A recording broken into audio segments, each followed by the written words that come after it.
we're studying personnel selection this week, and so I thought I'd reflect on some of my management experiences in the area of personnel selection. And so I've been, of course, on the side of being hired at a number of occasions, but really I want to focus on the other side, the side of the company and the side of making selection decisions.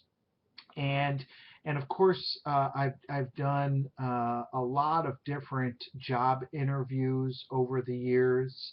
Um, in my faculty roles, I've been involved with hiring deans and different administrators and other faculty members, and so we, you know, doing interviews is a large part of that. One thing that I see more and more is that instead of doing the initial phone interview, which is a good way to kind of narrow down to a final group of people that you want to spend more time interviewing. What I'm seeing more now is teleconferencing, where people are interviewing over the internet, kind of like I'm talking to you now, or in the video teleconferencing like we're using in Blackboard Collaborate. So that's becoming a bit more prevalent. And I think that I've done interviews where I was the only interviewer, and also more lately I'm doing a lot of panel interviews. One of the things when I was kind of starting out my career, I worked at Sears Roebuck and Company in their HR research and strategy division. And this was a small group of people, but we developed a lot of the HR tools. And so one of the things I would develop quite often would be interview guides. And I wrote countless interview guides for all kinds of positions, from managers to electricians who repaired refrigerators, to telemarketing workers, to sales associates, just all kinds of different positions. Sears is a pretty big company. And so we would develop a structured interview guides where we would write down the questions to be asked and give them a way of evaluating the responses of candidates. And we did this so that interviews would be consistent, so they would be reliable, they would be related to the job requirements, so that they would be valid interviews. And along with that, we often would do training, and I would always, the managers who had been there the longest always acted like they needed the interviewing the least, but in my recollection, they needed it the most, is because they wouldn't go with the job related questions. They always wanted to go with their gut or with their own private little theory of what made for a good employee.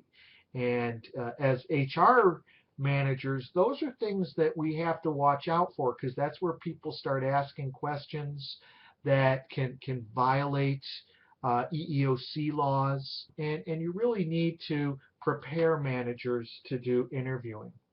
Now, I've been involved in other areas of personnel selection. I developed a number of personnel selection tests where I actually worked with content experts and wrote tests and then validated them to see if they actually predicted job performance. So I did a whole battery of 8 different tests for different types of repair people at Sears to try and help to hire people to come in to repair washers and dryers and televisions and refrigerators and all kinds of different things. So that was interesting. I got to learn a little bit about, you know, electronics and repair of appliances, but I got to validate some tests, and the advantage of that is that's a very efficient way of getting information, where you can have people take a test and see if they have the knowledge base that they need.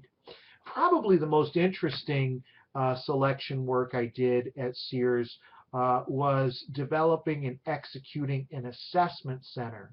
So Sears was in the process of opening a new group of stores called the Great Indoors. And there's some around the Chicago area. I don't know if you've ever been to one, but it's kind of like this high-end Lowe's or Home Depot.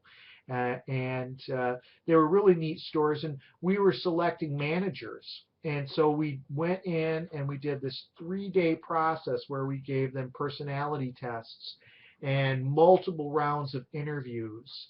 And we would have them do simulations where they were in a group meeting and a group of the candidates had to solve a problem. And we would be observing them and evaluating how they interacted.